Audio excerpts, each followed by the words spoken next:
Halo Sobat Adsense, salam pintar. Jumpa lagi dengan Kak Mahdi, tutor fisika adsense.id. Dalam video kali ini, kita akan bahas soal TKA Fisika. Yuk kita mulai.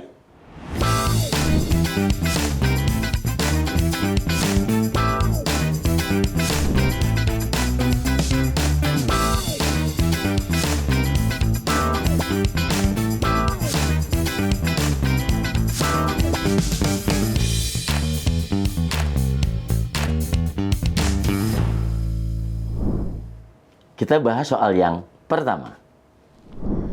Pada eksperimen termodinamika, sebuah mesin Carnot beroperasi antara reservoir suhu tinggi 800 Kelvin dan reservoir suhu rendah 480 Kelvin. Seorang peneliti ingin mengganti mesin tersebut dengan mesin Carnot yang memiliki efisiensi lebih tinggi agar proses eksperimen menjadi lebih efektif. Mesin Carnot mana saja yang dapat digunakan sebagai pengganti mesin Carnot semula? Pilihlah pada setiap mesin Carnot yang memenuhi. Jawaban benar lebih dari satu. Jadi di sini, yang pertama, kita ketahui bahwa reservoir suhu tinggi 800 Kelvin itu kita simbolkan sebagai T1, yaitu 800 Kelvin. Dan reservoir suhu rendah 480 Kelvin itu sebagai T2, 480 Kelvin. Nah, untuk efisiensinya, efisiensi mesin Carnot itu adalah, ya ini rumus efisiensi, 1 dikurang T2 per T1.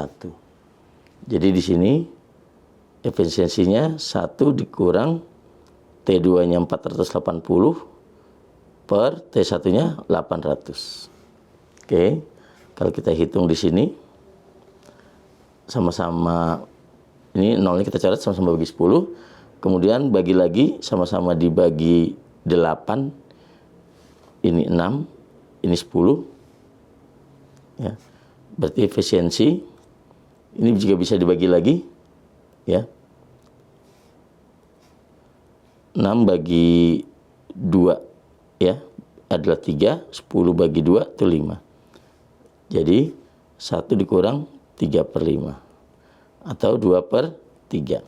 Nah, biasanya kalau dalam efisiensi itu dalam persentase, jadi kita kalikan 100%. Ini 2/5 ya, bukan 2/3. 100 bagi 5 itu 20, jadi ini 40%. Gitu ya.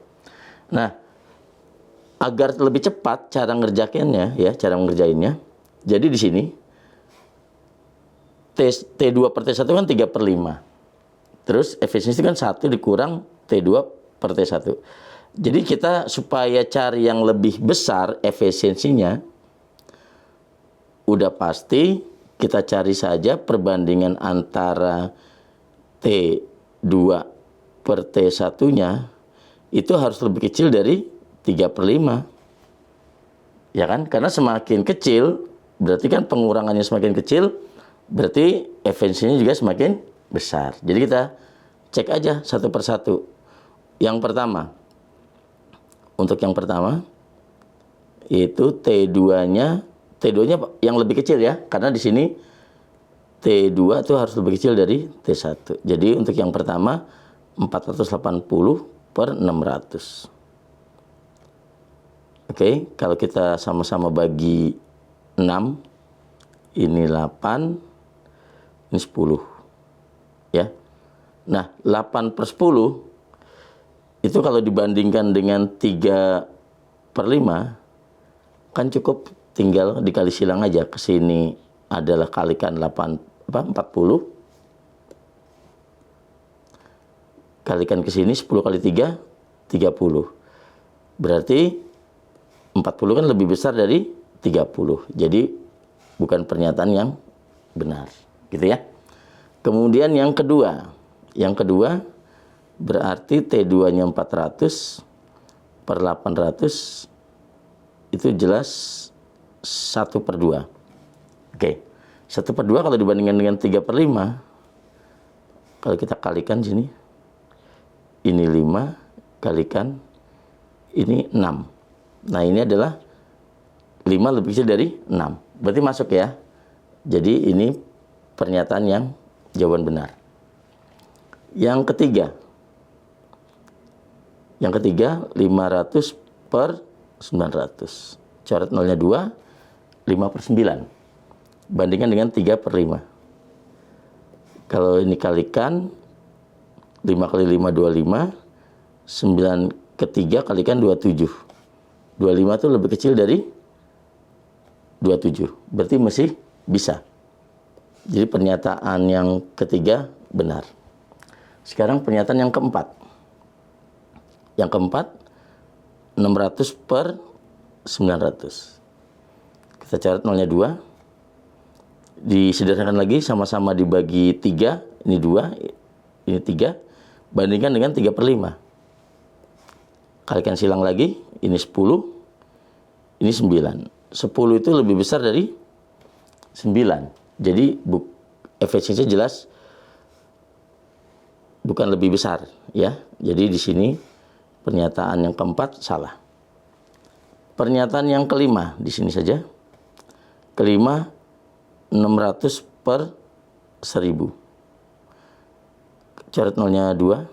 Lalu kalau sama-sama dibagi 2, ini 3, 10 bagi 2, 5. Sama dengan yang mesin Carnot yang semula. Berarti juga tidak lebih tinggi. Jadi pernyataan yang benar adalah pernyataan 2 dan 3 saja. Kita bahas soal yang kedua. Sebuah perusahaan elektronik sedang mengembangkan mesin fotokopi generasi baru yang menggunakan teknologi transfer toner elektrostatis yang lebih efisien. Dalam sistem ini, partikel toner bermuatan negatif Q sama dengan 1 kali 10 pangkat min 7 coulomb dipindahkan dari drum ke kertas melalui medan listrik yang dihasilkan oleh 2 plat sejajar. Spesifikasi teknis mesin fotokopi tersebut menunjukkan bahwa jarak antara plat transfer dan drum adalah 2 mm. Beda potensial yang tersedia adalah 200 volt. Agar proses transfer toner berjalan optimal, gaya listrik minimum yang diperlukan untuk memindahkan partikel toner adalah 0,01 Newton. Tim sedang menguji prototipe mesin fotokopi ini di laboratorium pengujian. Mereka menemukan bahwa pada beberapa kondisi, hasil cetakan menunjukkan kualitas yang buruk dengan banyak area yang tidak tercetak dengan baik. Untuk setiap pernyataan analisis berikut, tentukan apakah pernyataan berikut benar atau salah, gitu ya. Nah, jadi di sini untuk jarak antar plat itu kita simbolkan D, 2 mm atau 2 kali 10 pangkat minus 3 meter. Beda potensial ini V, gitu ya. 200 volt. Agar proses transfer toner berjalan optimal, gaya listrik minimum nih. Jadi kita tulis saja F minimumnya 0,01 Newton. Ini muatan negatif Q-nya 1 kali 10 pangkat min 7. Nah, hubungannya di sini adalah F itu E dikali dengan Q, di mana E itu adalah medan listrik. Oke. Nah, medan listrik ini ya, medan listrik ya. Newton per coulomb. Medan listrik ini bisa kita rumuskan adalah V per D. Ya. Di mana D itu adalah jarak antara, dalam hal ini jarak antara plat ya. Oke, dalam satuan meter. Voltnya jelas beda potensial. Beda potensial dalam satuan volt. Jadi kalau kita masukkan ke rumus ini berarti jadinya V kali Q per D. ya. Jadi kita lihat di sini F-nya, V-nya itu adalah 200 volt, Q-nya adalah 1 kali 10 pangkat min 7, D-nya adalah 2 kali 10 pangkat minus 3. Oke. 200 bagi 2 itu 100. Jadi kita tulis 100 kali 10 pangkat min 7 kali 10 pangkat 3. Oke. Jadinya di sini ini 10 pangkat min 7 sama 10 pangkat 3 itu kan min 4. Min 4 sama 10 pangkat 2. Kan 100 itu 10 pangkat 2. Ini 10 pangkat min 7 sama 3 berarti min 4 langsung. Berarti kan 10 pangkat min 2 Newton. Itulah kenapa 0,01 Newton. Nah, itu berarti minimumnya. Ya. Berarti supaya bagus, artinya tidak boleh voltnya di sini tidak boleh lebih kecil. Perkalian antara volt dan muatannya kan selalu tetap ya.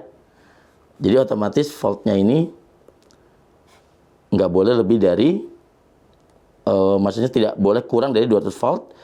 D-nya justru karena D-nya itu pembagi ya. Berarti D-nya itu harus lebih besar supaya bagus ya. Nggak boleh lebih besar dari 2 kali 10 pangkat min 3 meter ya. Jadi gitu. Jangan lupa, jadi di sini F itu V kali Q per D.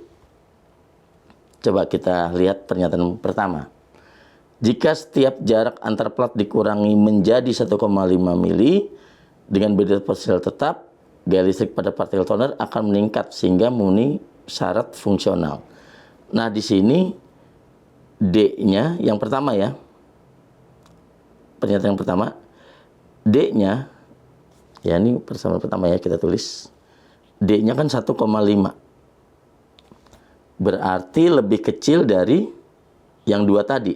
Lebih kecil dari 2 mm ya. Oke. Nah, kalau pembaginya lebih kecil, berarti kan F-nya pasti lebih besar karena potensialnya tetap. Ya, ini kalau mau dihitung pun nih, voltnya tetap 200, Q-nya tetap 1 kali 10 pangkat min 7. D-nya 1,5 karena itu mili kali 10 pangkat min 3. Udah pasti lebih besar dari 0,01 Newton tadi. Gitu. Cuman kan nggak perlu kita hitung ya. Yang penting memenuhi syarat atau tidak. Jadi ini benar gitu. Karena kalau pembaginya ini kecil, maka F-nya pasti, jadi kalau ini kecil, makin kecil gitu. Makin kecil, maka ini makin besar. Asalkan voltnya tetap. Jadi benar ya. Sekarang pernyataan 2. Pernyataan 2. Untuk mempertahankan jarak antara plat tetap 2 mm, beda potensial minimal yang diperlukan agar mesin berfungsi optimal adalah 100 volt. Nah, di sini yang tetap itu platnya tetap. Sedangkan minimal itu, F minimal, itu tercapai ketika voltnya 200 volt. D-nya 2 mm. Q-nya kan selalu tetap Q-nya. Jadi kalau 100 volt justru pasti kecil, lebih kecil dong, ya. Jadi ini salah. Sekarang pernyataan ketiga. Jika muatan partikel toner ditingkatkan jadi 2 kali 10 pangkat min 7 kolom, mesin fotokopi akan berfungsi dengan baik tanpa perlu mengubah parameternya. Nah, mesti memakai rumus tadi, V kali Q per D. Jadi kalau untuk parameter yang lain itu voltnya tetap 200 volt. Ininya tetap 2 kali 10 pangkat min 3 mili. Q-nya diperbesar menjadi 2 kali 10 pangkat min 7 kolom.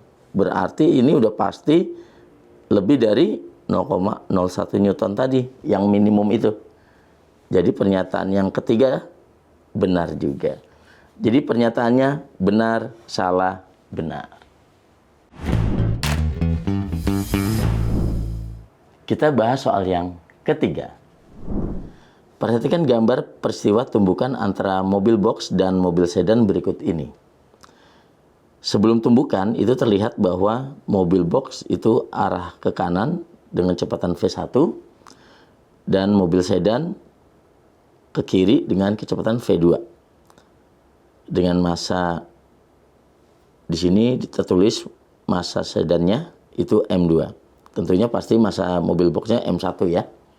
Setelah tumbukan, kedua mobil bergerak menjadi satu. Nah, ini setelah tumbukan, ya setelah bertumbukan, kedua mobil bergerak menjadi satu dalam keadaan mobil box mendorong mobil sedan. Apa sajakah kondisi yang terpenuhi saat proses maupun setelah tumbukan? Pilihlah benar atau salah untuk kondisi berikut. Pernyataan pertama, setelah tumbukan kecepatan kedua mobil itu sama besar. Nah, di sini ada kalimat setelah bertumbukan kedua mobil bergerak menjadi satu. Ya berarti otomatis sama besar ya setelah bertumbukan. Jadi benar. Ya nggak perlu dicek cari hitungan, dari kalimat saja sudah jelas bergerak menjadi satu berarti artinya sudah pasti sama besar. Momentum kedua mobil sebelum tumbukan lebih besar daripada sesudah tumbukan. Nah ini kan bicara tumbukan itu berlaku hukum kekekalan momentum. Jadi arti kekekalan momentum itu artinya jumlah momentum sebelum tumbukan itu sama besar, ya, sama besar dengan jumlah momentum setelah tumbukan. Kalau energi kinetiknya jelas kalau di sini ada energi yang hilang. Kalau energi kinetik jelas lebih besar yang lebih sebelum awalnya, sebelum tumbukan. Jadi kalau di sini momentum kita bicara itu berlaku hukum kekekalan momentum. Jadi katanya lebih besar daripada sesudah tumbukan itu salah. Pernyataan ketiga, koefisien restitusi tumbukan bernilai 0. Nah, di sini kalau bergerak menjadi satu setelah tumbukan itu kita sebut dengan bertumbukannya adalah tidak lenting sama sekali. Jenis tumbukannya, ya, jenis tumbukan tidak lenting sama sekali. Kalau tidak lenting sama sekali, itu E-nya sama dengan 0. E itu adalah koefisien restitusi, ya. E itu koefisien restitusi. Ya, restitusi. Jadi bernilai 0. Jadi benar. Jadi jawabannya adalah benar, salah, benar. Demikian pembahasan soal TKA Fisika. Sampai jumpa di video berikutnya dengan Kak Mahdi. Salam pintar.